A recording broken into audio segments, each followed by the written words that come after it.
All right, thank you very much for giving me this opportunity. I'm Ensa about West Coast Radio. My question would be directed to the leaders of the minority and majority caucus. We know it's an election year, and the parliament consists of politicians. It's an election year, and the parliament consists of politicians. Now, one would ask how you're going to juggle between your parliamentary responsibilities and your political engagements, because sometimes we see sittings being adjourned because there is not enough quorum. Thank you. Thank you. Thank you very much. I think that's a very important question and very interesting question. Of course, in the life of the National Assembly, this is not the only time that the National Assembly is faced with election year.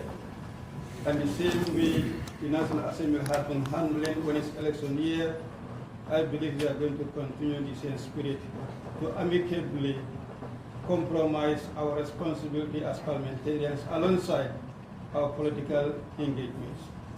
That's why I think I will be seeing the third session and then the fourth session to be merged, so that there can be room for both the parliamentarians to play their political act as well as their parliamentary roles.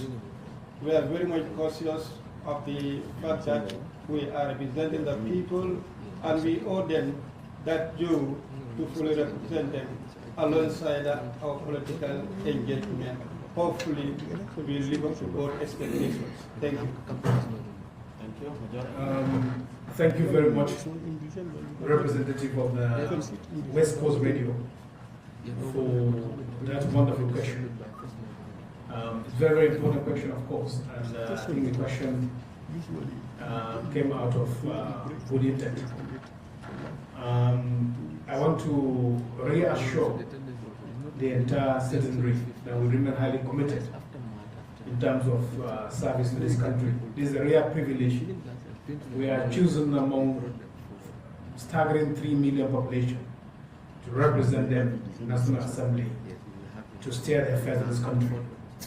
That is not a small responsibility. And I can assure you, we wouldn't really take it for granted. You are right. Parliament in itself is a political institution. It comprises of political grouping, of course, political interests, or faces here and there. And more importantly, we're in a political season.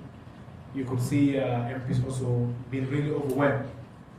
Pressure from the constituency, pressure from the political parties. But we'll really do our utmost best not to waste resources of the taxpayers by endless journey without quorum.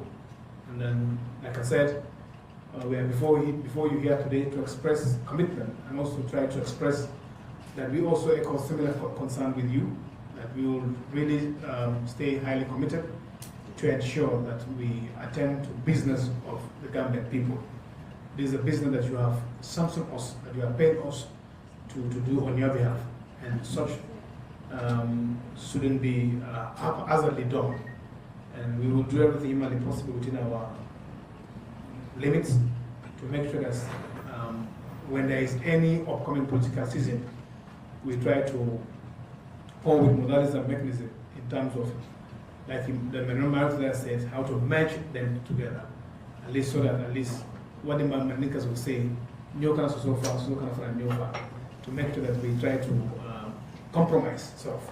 But cut the story, long story short, we are highly committed in terms of responding to your concerns as far as representation is concerned.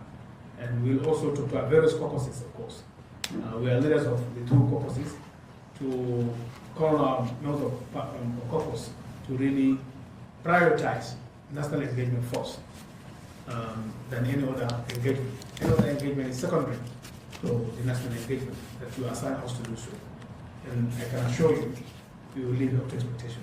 And thank you very much for this concert you raised.